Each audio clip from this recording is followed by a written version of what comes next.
Good morning विद्यार्थी मित्रों। હવે આપણે ઇકોનોમિક્સમાં પાઠ ચોથો પુરવઠા વિશે અભ્યાસ કરીશું।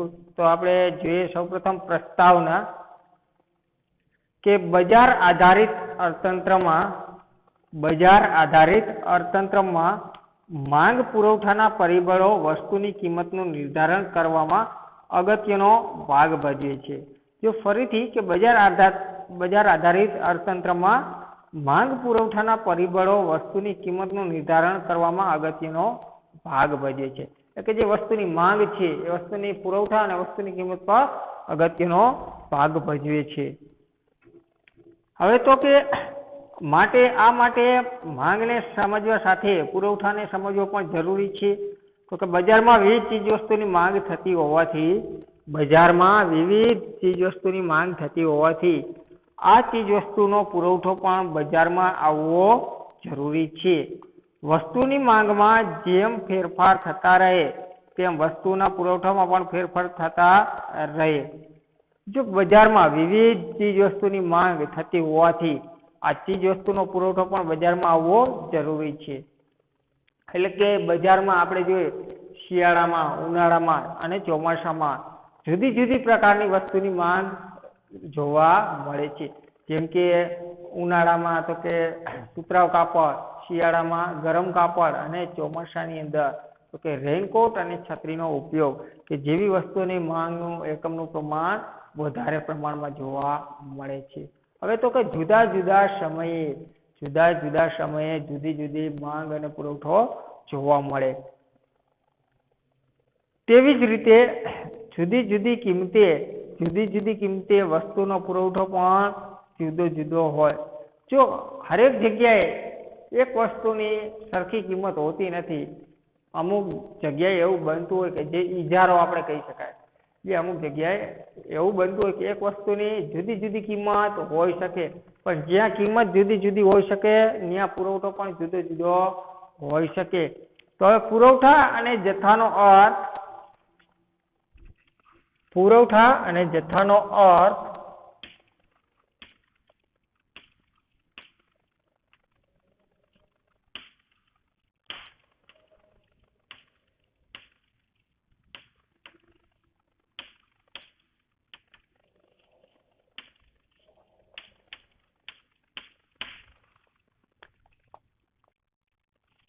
હજુ અમુક વિદ્યાર્થીઓ ઓનલાઈન ક્લાસમાં જોડાયેલા નથી। હજી 2 મિનિટનો તમને સમય આપું છું કે તમે ફટાફટ પોતાની કોમેન્ટ બોક્સની અંદર હાજરી પુરાવો અને આ લેક્ચર જોવા પધારો।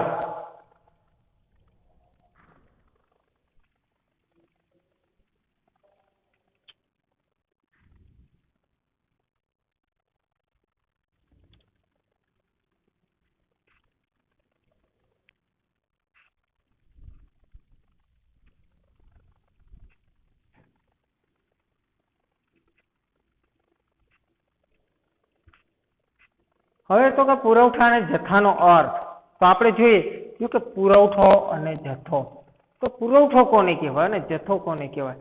તો આપણે પુરવઠો અને જથ્થો આપણે સામાન્ય અર્થમાં આપણે એક જ કોઈ ભેદ જોતા નથી। જથ્થો કોને કહેવાય? તો કે કોઈ વસ્તુના એકમોનું પ્રમાણ કે જેને આપણે જથ્થો કહી શકાય। દાખલા તરીકે ઉત્પાદન થયેલા કોઈ એક ખેડૂત છે, એ ખેડૂતે કપાસનું વાવેતર કરેલું છે, તો એ ખેતર દ્વારા જે ઉત્પાદન કરવામાં આવેલો કપાસ છે એ કપાસના એકમોનું પ્રમાણ છે, તો તે બધા પ્રમાણને શું કહેવાય? જથ્થો કહેવાય। એટલે કે એને પુરવઠો પણ કહી શકાય। પણ સામાન્ય રીતે ઉત્પાદન, પુરવઠા અને જથ્થા વચ્ચે આપણે કોઈ ભેદ જોતા નથી, પણ અર્થશાસ્ત્રીઓ ઉત્પાદન, જથ્થા અને પુરવઠા વચ્ચે ચોક્કસ ભેદ પાડે છે। જો આપણે કોઈ ભેદભાવ પાડતા નથી, માત્ર ને માત્ર અર્થશાસ્ત્રીઓ ઉત્પાદન, જથ્થા અને પુરવઠા વચ્ચે ભેદ પાડે છે। તો આપણે પેલું જોઈએ ઉત્પાદન।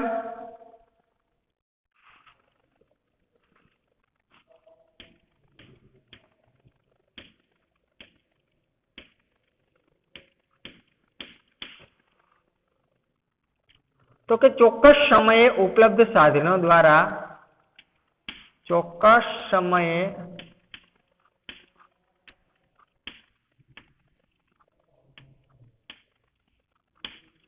ઉપલબ્ધ સાધનો દ્વારા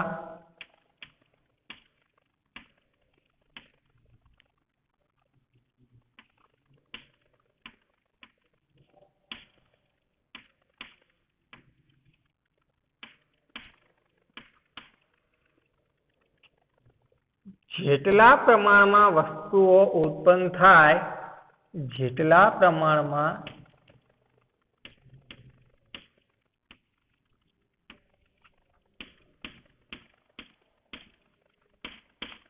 વસ્તુઓ ઉત્પન્ન થાય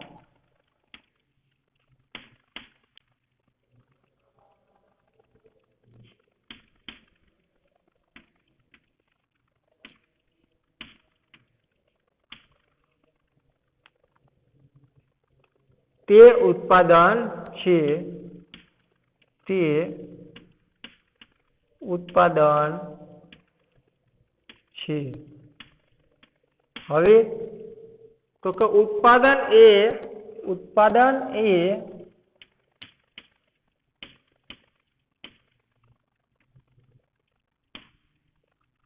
ઉત્પન્ન થયેલી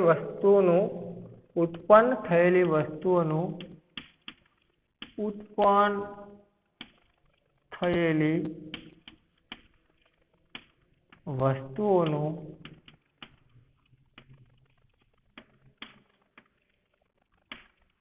પ્રમાણ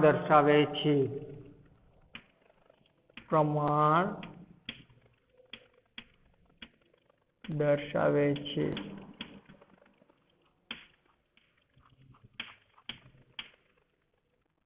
બીજું પુરવઠો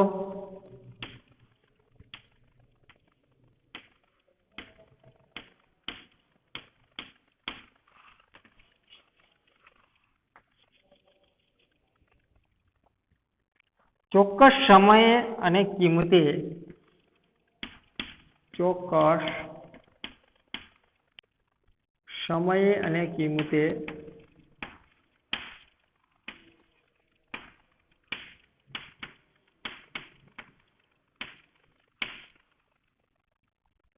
ઉત્પાદક ઉત્પાદનનો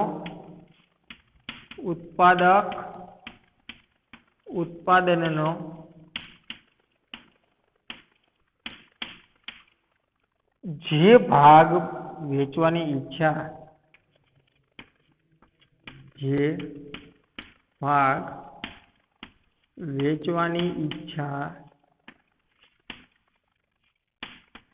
શક્તિ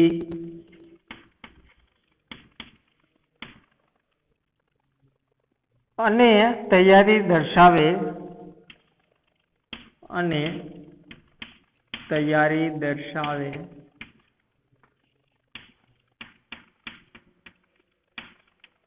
તેને પુરવઠો કહે છે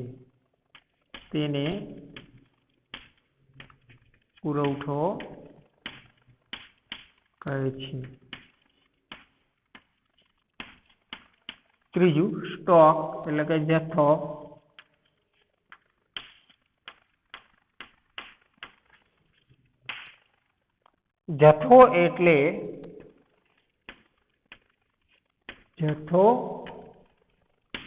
એટલે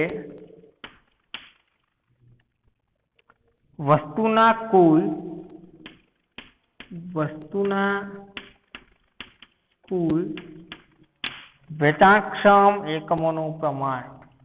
વેચાણક્ષમ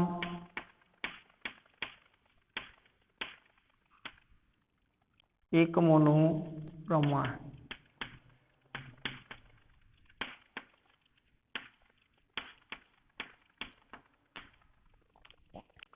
હવે જો આની અંદર ખાસ ધ્યાન રાખજો ચેપ્ટર નંબર 3 આપણે જોઈ ગયા હતા માંગ તો માંગ અને કિંમત આ બંને વચ્ચે વ્યસ્ત સંબંધ જોવા મળતા હતા કે જે માંગના નિયમ અનુસાર કે કિંમત વધે તો માંગ ઘટે અને કિંમત ઘટે તો માંગ વધે આવો માંગનો નિયમ હતો એટલે કે કિંમત અને માંગ વચ્ચે આપણને વ્યસ્ત સંબંધ જોવા મળતા હતા પણ હવે અહીંયા તો આપણે કિંમત પણ જોવાની છે, માંગ પણ જોવાની છે, પ્લસ સામે વસ્તુના એકમનું પ્રમાણ કેટલું છે, પુરવઠો કેટલો છે, પુરવઠો પણ આપણે જોવાનો છે. એટલે કે આ પાઠ ચોથાનું નામ જ પુરવઠો છે.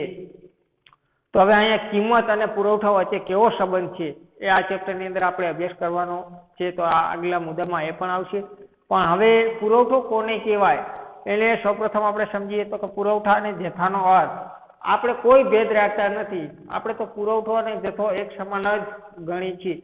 પુરવઠો કોને કહેવાય અને જથ્થો કોને કહેવાય? તો કે દાખલા તરીકે કોઈ ગોડાઉનમાં રાખેલો માલ સામાન કે વધારાનો માલ સામાન કે વધારાના એકમોનું પ્રમાણ જે આપણે સંગ્રહી રાખેલું છે, ગોડાઉનની અંદર સંગ્રહિત રાખેલું છે, તો જેને આપણે જથ્થો કે પુરવઠો કહી શકાય. પણ ખરેખર અર્થશાસ્ત્રીઓ ઉત્પાદન, પુરવઠો અને જથ્થો ત્રણેયને જુદી જુદી રીતે દર્શાવે છે. તો ત્રણેયને જુદી જુદી રીતે કઈ રીતે દર્શાવે તો આપણે અહીંયા ઉદાહરણ દ્વારા સમજશું. તો જે પેલું છે ઉત્પાદન, તો ચોક્કસ સમયે ઉપલબ્ધ સાધનો દ્વારા જેટલા પ્રમાણમાં વસ્તુઓ ઉત્પન્ન થાય તે ઉત્પાદન છે. હવે ઉત્પાદન એ ઉત્પન્ન થયેલી વસ્તુનું પ્રમાણ દર્શાવે. કે દાખલા તરીકે કોઈ એક ખેડૂત છે, આપણે અહીંયા જોઈએ દાખલા તરીકે કોઈ એક ખેડૂત છે. હવે એ ખેડૂત દ્વારા ઉપલબ્ધ સાધનો દ્વારા જેટલા પ્રમાણમાં વસ્તુ ઉત્પન્ન થાય તે ઉત્પાદન છે. હવે એક ખેડૂત દ્વારા જો અહીંયા ખાલી તમને ઉદાહરણ લખાવું છું. એક ખેડૂત છે, એ ખેડૂતે પોતાની જમીનમાં એટલે કે પોતાના ખેતરમાં ઘઉંનું વાવેતર કરેલું છે. શેનું? ઘઉંનું. હવે તો કે આ ઘઉં ક્યારે પાક તૈયાર થાય તો કે માર્ચ મહિનાના એન્ડમાં મોસ્ટ ઓફ ઘઉંનો પાક તૈયાર થઈ જાય છે. હવે તો કે ઉત્પાદન એ ઉત્પન્ન થયેલી વસ્તુનું પ્રમાણ દર્શાવે છે. પણ આ ખેડૂતે જે ઘઉં વાવેલા હતા એ માત્ર ને માત્ર પહેલા શું કર્યું હતું તો કે કાચા માલનું એકમનું પ્રમાણ વધારેલું હતું. એટલે કે ઘઉં વાવેલા હતા. હવે એ ઘઉંમાંથી એકમનું પ્રમાણ વધ્યું એટલે કે ઘઉંનો પાક તૈયાર થઈ ગયો. તો એને શું કહેવાય? ઉત્પાદન. શું છે? ઉત્પાદન. હવે તો ઉત્પાદન એ ઉત્પન્ન થયેલી વસ્તુનું પ્રમાણ દર્શાવે છે. હવે ઉત્પાદન થયું તો એ ઉત્પાદન ઉત્પન્ન કઈ રીતે થયું એટલે કે ઉત્પન્ન થયેલ વસ્તુનું પ્રમાણ દર્શાવે છે. તો કે કેટલા કિલો ઘઉં થયા કે જે આપણે કિલોગ્રામની અંદર આનું વજન કરીશું. દાખલા તરીકે 400 મણ ઘઉં થયા. 400 મણ ઘઉં. જો અહીંયા હું મણની અંદર ક્વિન્ટલ લઉં છું એટલે કે 1 કિલોગ્રામ બરાબર 20 કિલોગ્રામ બરાબર 1 મણ. તો કુલ ટોટલ 400 મણ ઘઉં થયા. તો જે પોતે શું દર્શાવે તો કે ઉત્પન્ન થયેલી વસ્તુના એકમનું પ્રમાણ દર્શાવે છે. કે 10 વીઘા આપણે રાખી 10 વીઘા જમીનમાં 400 મણ ઘઉં થયા. હવે ત્યાર પછી તો કે પુરવઠો, તો કે ચોક્કસ સમય અને કિંમતે ઉત્પાદનનો જે ભાગ વેચવાની ઈચ્છા શક્તિને તૈયારી દર્શાવે તેને પુરવઠો કહેવાય. જો ચોક્કસ સમય અને કિંમતે તો જે ઘઉં છે એ 20 કિગ્રા ઘઉંની કિંમત બરાબર 350 રૂપિયા થી. આ તમને ઉદાહરણ આપું છું હો. 20 કિગ્રા ઘઉંની કિંમત 350 રૂપિયા છે. તો હવે ચોક્કસ સમય અને ચોક્કસ કિંમતે ઉત્પાદનનો જે ભાગ, ઉત્પાદક એટલે કે ખેડૂત પોતે ઉત્પાદનનો જે ભાગ, ઉત્પાદન શું હતું તો કે ઘઉંનો ભાગ કેટલો હતો? 400 મણ ઘઉં છે એની પાસે. તો કે જે ભાગ વેચવાની ઈચ્છા શક્તિ ને તૈયારી, જો ત્રણે વસ્તુ યથાવત હોય તો જ પુરવઠો એટલે કે તો જ વસ્તુની માંગ બને. યાદ રાખજો, ઈચ્છા શક્તિને તૈયારી દર્શાવે તો તેને પુરવઠો કહેવાય. તો હવે જે 400 મણ ઘઉં છે એ 400 માંથી આ ખેડૂત એવું વિચારે છે કે 200 મણ ઘઉં માર્કેટ યાર્ડમાં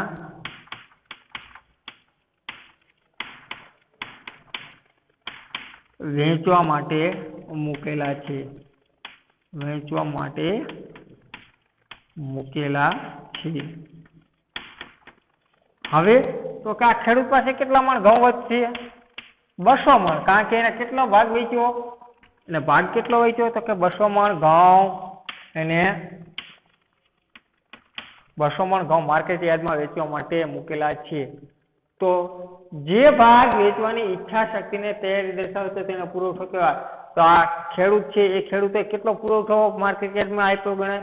તો કે જો જેટલે વસ્તુનું, યાદ રાખજો, પુરવઠો હંમેશા માંગ કિંમતની જેમ વ્યસ્ત નથી. કિંમત અને પુરવઠો એકબીજાના સીધો સંબંધ જોવા મળે છે. એટલે કે જેટલા વસ્તુનું એકમનું પ્રમાણ એટલો જ પુરવઠો હોઈ શકે. જેટલા વસ્તુનું એકમનું પ્રમાણ એટલા જ વસ્તુનો પુરવઠો હોઈ શકે. તો કે જે 200 મણ ઘઉં માર્કેટ યાર્ડમાં વેચવા માટે મૂકેલ છે, પણ ખરેખર 20 કિગ્રા ઘઉંની કિંમત કેટલી છે? 350 રૂપિયા. તો આપણે લખી શકીએ 200 ગુણ્યા 350, તો કે 35 દુ 70, 1 2 ને 3 મીંડા, એટલે કે 70,000 રૂપિયા. 70,000 રૂપિયા કેને મળશે? તો કે ખેડૂતને 70,000 રૂપિયા રોકડા અને 200 મણ ઘઉં પોતાની પાસે રહેશે. હવે તો કે જથ્થો, તો કે જથ્થો એટલે વસ્તુના કુલ વેચાણક્ષમ એકમોનું પ્રમાણ.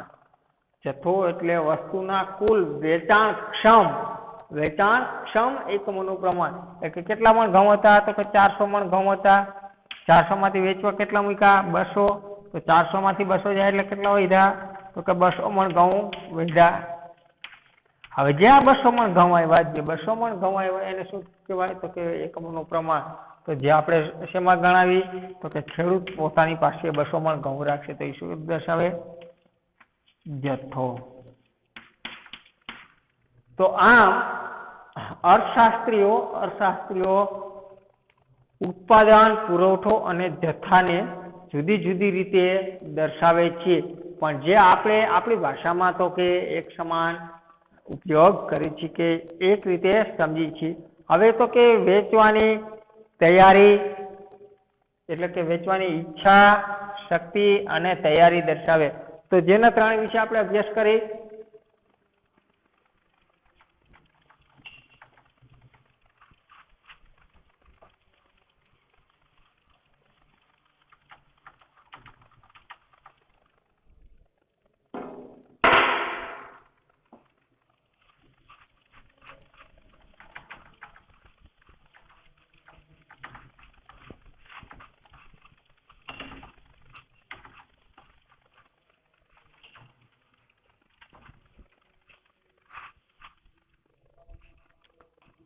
જો પેલું આપણે જે વેચવાની તૈયારી,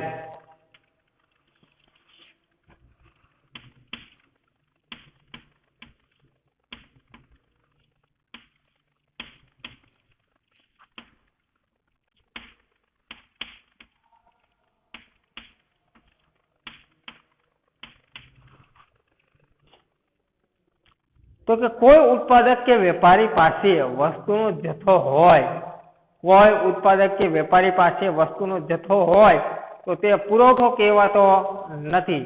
દાખલા તરીકે રાજકોટની ઓઇલ મિલના વેપારી પાસે તેલના 500 ડબ્બા હોય, પણ હજુ તેલના ભાવ વધશે તે અપેક્ષા એક પણ ડબ્બો વેચવા તૈયાર ન હોય તો ડબ્બાનો પુરવઠો શૂન્ય ગણાય. પરંતુ જો વેપારી 500 ડબ્બામાંથી 300 ડબ્બા વર્તમાન ભાવે વેચવા તૈયાર હોય તો 300 તેલના ડબ્બાનો પુરવઠો ગણાય. જો અહીંયા તમને માત્ર ને માત્ર ઉદાહરણ જ આપું છું. વેચવાની તૈયારી ક્યારે હોય? કે દાખલા તરીકે કોઈ એક વેપારી પેઢી પાસે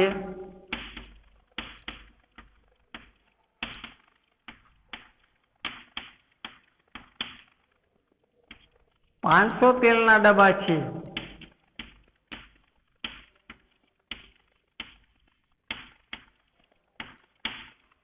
કેટલા ડબ્બા છે? કોઈ એક વેપારી પેઢી પાસે 500 તેલના ડબ્બા છે. હવે બીજો મુદ્દો આમાં લખું. પરંતુ વેચવા માટે ભાવ વધશે એવી અપેક્ષાએ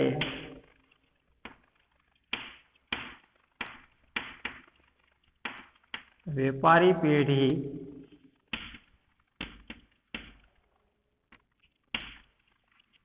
એક પણ ડબ્બો વેચતી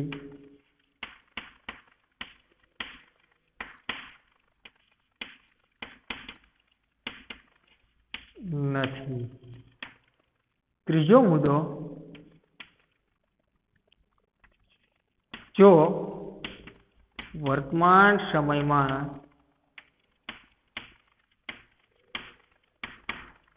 ત્રણસો ડબ્બાનું વેચાણ કરે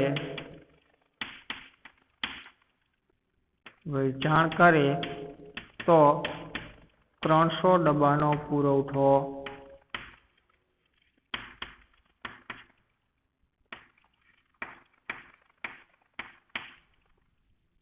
ગણવામાં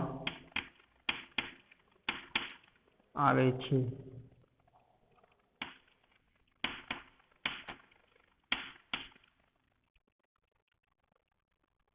જો કોઈ એક વેપારી પેઢી પાસે કેટલા તેલના ડબ્બા છે? 500, પણ એને એવું હોય કે દિવસે ને દિવસે ભાવ વધશે, આવી અપેક્ષાથી એક પણ તેલનો ડબ્બો વેપારમાં એટલે કે વેચાણમાં મૂકતો નથી, તો પુરવઠો કેવો ગણાય?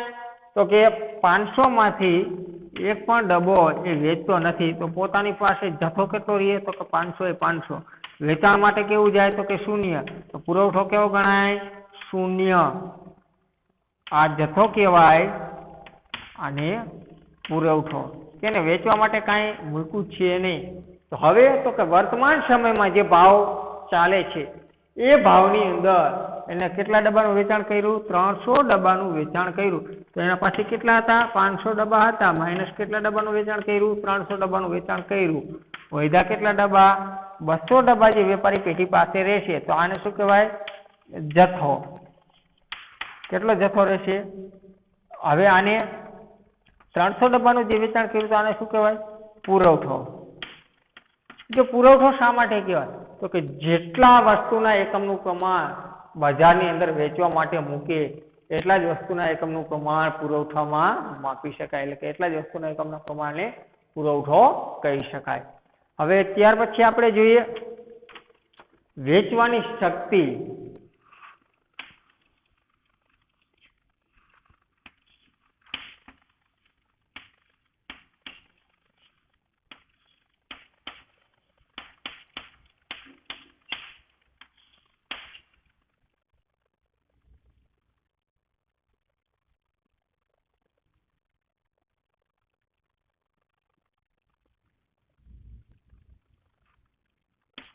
પહેલો મુદ્દો, કોઈ એક વેપારી પેઢી પાસે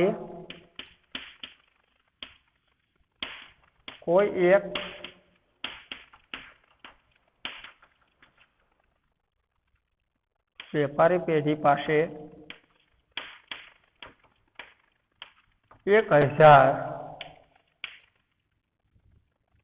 હજાર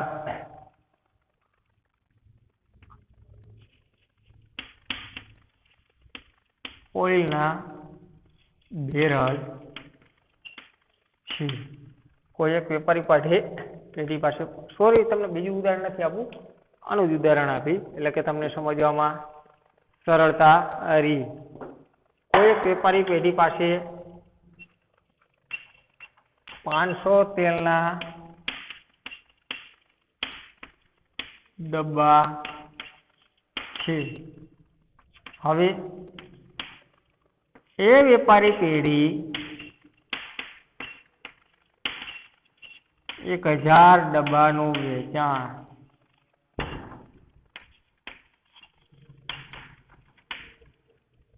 વેચાણ કરવા ઈચ્છે છે. જો વેચવાની શક્તિ, તો કે કોઈ એક વેપારી પેઢી પાસે કેટલા તેલના ડબ્બા છે? 500. કેટલા? 500. હવે તો કે એ વેપારી પેઢી 1000 ડબ્બાનું વેચાણ કરવા ઈચ્છે છે તો ખરેખર એના પાસે 500 ડબ્બાના એકમનું પ્રમાણ છે તો 1000 ડબ્બાનું વેચાણ કઈ રીતે કરી શકે તો એના માટે જો એને 1000 તેલના ડબ્બા વેચવાના હોય તો એને બીજા 500 તેલના ડબ્બા લાવવા પડે તો એના પાસે દાખલા તરીકે એટલે કે કહેવાના મતલબમાં તો કે પોતાના પાસે પૂરતા એકમોનું પ્રમાણ છે નહીં પૂરતો પુરવઠો છે નહીં અને એની ઈચ્છા જેની શક્તિ છે એ શક્તિ કેવી છે તો કે એને વેચાણ કરવાની શક્તિ વધારે છે તો અહીંયા એ વેપારી પેઢી માત્ર ને માત્ર 500 ડબ્બાનો જ પુરવઠો બનાવી શકે કેટલા ડબ્બા 500 ડબ્બાનું જ વેચાણ કરી શકે પુરવઠો કેટલો કહેવાય 500 પુરવઠો કહેવાય પુરવઠો ક્યારે કહેવાય જો કોઈ પણ વસ્તુનો પુરવઠો ક્યારે કહેવાય તો કે જ્યારે જે વસ્તુ બજારની અંદર વેચવામાં મૂકેલી હોય બજારની અંદર વેચવા માટે મૂકેલી હોય ત્યારે જ એ વસ્તુનો પુરવઠો કહેવાય હવે ત્રીજો મુદ્દો છે કે આપણે જોઈ ઈચ્છા તો ઈચ્છાની અંદર આપણે કાંઈ મુદ્દા લખતો નથી કારણ કે જ્યારે પુરવઠો ક્યારે ઉદ્ભવે કે માંગ ક્યારે ઉદ્ભવે જો માંગ ઉદ્ભવશે તો જ અમે પુરવઠો ઉદ્ભવશે તો જે આપણે માંગની અંદર જોઈ દેતા કે માંગ ક્યારે ઉદ્ભવે તો કે ઈચ્છા શક્તિને તૈયારી દર્શાવે ત્યારે માંગ ઉદ્ભવે તો આની અંદર પણ આપણે એ જ રીતે છે તો પુરવઠો ક્યારે તો કે ચોક્કસ સમય અને કિંમતે ઉત્પાદનનો જે ભાગ વેચવાની ઈચ્છા શક્તિને તૈયારી દર્શાવતો હોય તો તેને પુરવઠો કહેવાય તો કે વેપારી પેઢી પાસે દાખલા તરીકે જે આપણે વેપારી પેઢીની વાત કરી કે જે 500 તેલના ડબ્બા છે